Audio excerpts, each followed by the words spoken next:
Hello and welcome to this presentation on estimating core body temperature under extreme environments using Kalman filtering.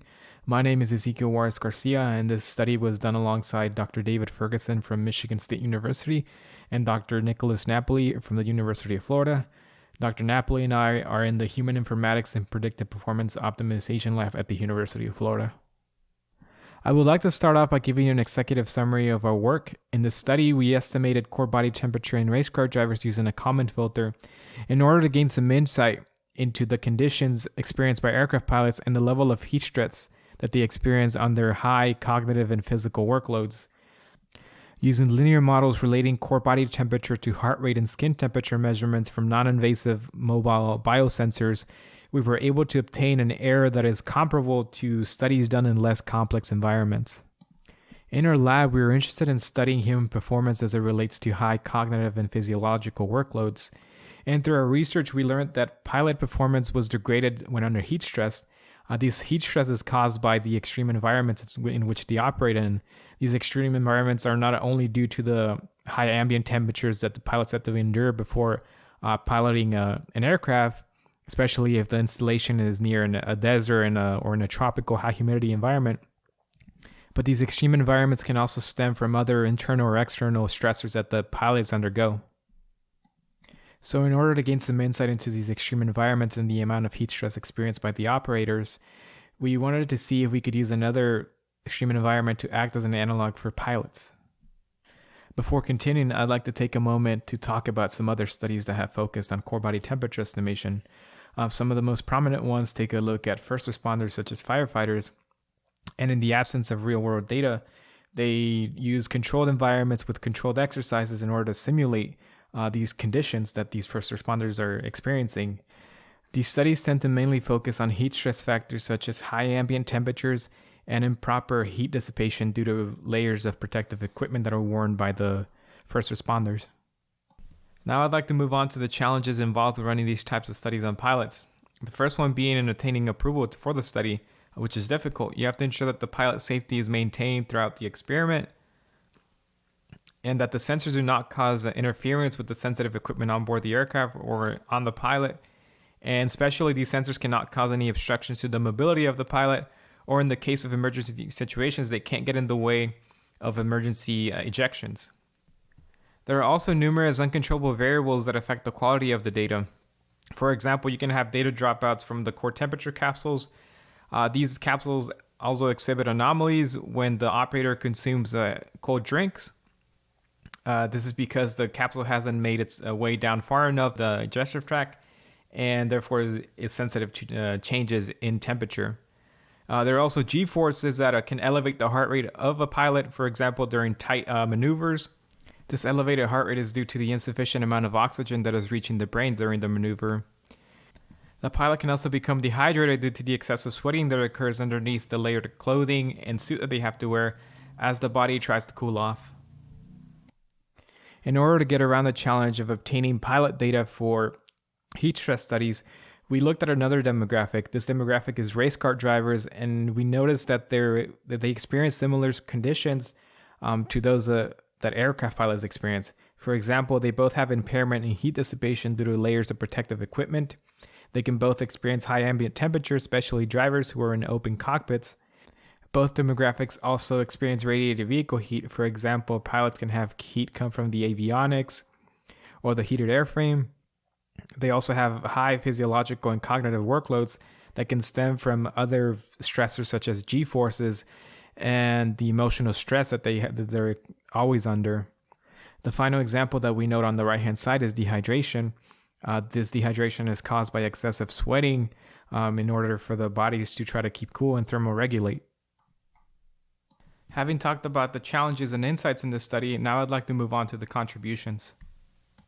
So in this study, we laid the foundation for utilizing race car driving data as an analog for aerospace applications due to the similar conditions that both demographics experience.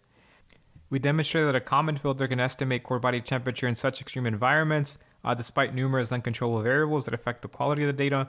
And more importantly, we gain invaluable insight into aerospace applications in the absence of direct pilot data. Before moving to the results, we'd like to give it a short overview of our methodology.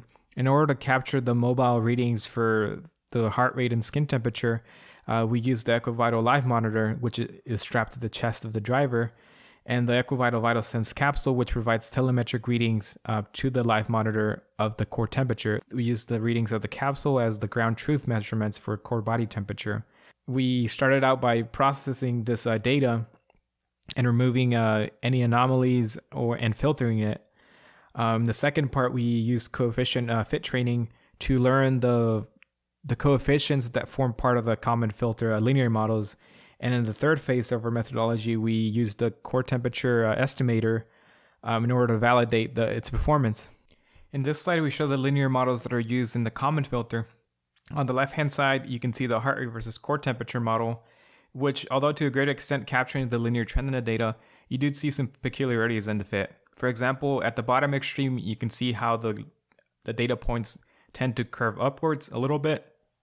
And so the linear trend doesn't quite exactly fit those points. And in the middle, about 38 degrees for core temperature, there's a wide distribution of the data points, some of them lying above the 2 standard deviation bound. We attribute some of these points to an elevated heart rate, which is caused by G-forces at the beginning of the race before the pilot has had time to acclimate to the race. On the right-hand side, we show the skin temperature versus core temperature model, which captures the linear trend very well above the 38 degree mark for core temperature. However, below this mark, there is some branching out that goes on below the 2 standard deviation bounds. These points are because of the warm-up period that the skin temperature exhibits. During this warm-up period, the skin temperature climbs to near a steady state value, which we believe is close to the skin temperature at the location at which the sensor is placed in. So it goes up from a cold start value to the steady state value, and after which it fluctuates in a more linear fashion according to the core temperature. The performance of the Kalman filter estimator is summarized in these two figures. On the left-hand side, you can see the estimated and truth plot. Ideally, we'd want the readings to lie all along the identity line. However, there are some underestimation and an overestimation going on. The overestimation outliers that are present on the left-hand side are due to rapid changes in core temperature. Since the Kalman filter puts more trust on the time update model, it responds slowly to rapid changes in core temperature. Therefore, it'll have high estimation error when this happens. On the right-hand side, you can visualize the RMSE distribution in a box and whisker plot, showing the error for the best and the worst performing sample. In the end, we ended up with a median of 0.205 and an RMSE of 0.249. This error is comparable to similar studies, and although we can't quite make a direct comparison due to the different populations that they use for training and validation and the different types of measurements that they use to predict core temperature, it is very close to these studies that are done in significantly less complex environments. In these two figures, we show the performance of the best and worst validation sets for the Kalman filter. On the left-hand side, you can see how the Kalman filter tends to underestimate low core body temperatures. We attribute this to the imperfect linear models that were used in the Kalman filter. And on the right-hand side, you can see the best case scenario for a Kalman filter. In conclusion, we know that despite the imperfect linear fits, the KF was able to perform just as well as other studies that are run in less complicated and extreme environments. Future work would involve performing feature engineering to obtain better linear models. So instead of using the raw measurements with some filtering, we could try to map it to a different feature space in order to get better linearized models. Or we can also identify states in the models in order to build piecewise micro models. With that, we would like to thank you for taking the time to view our presentation.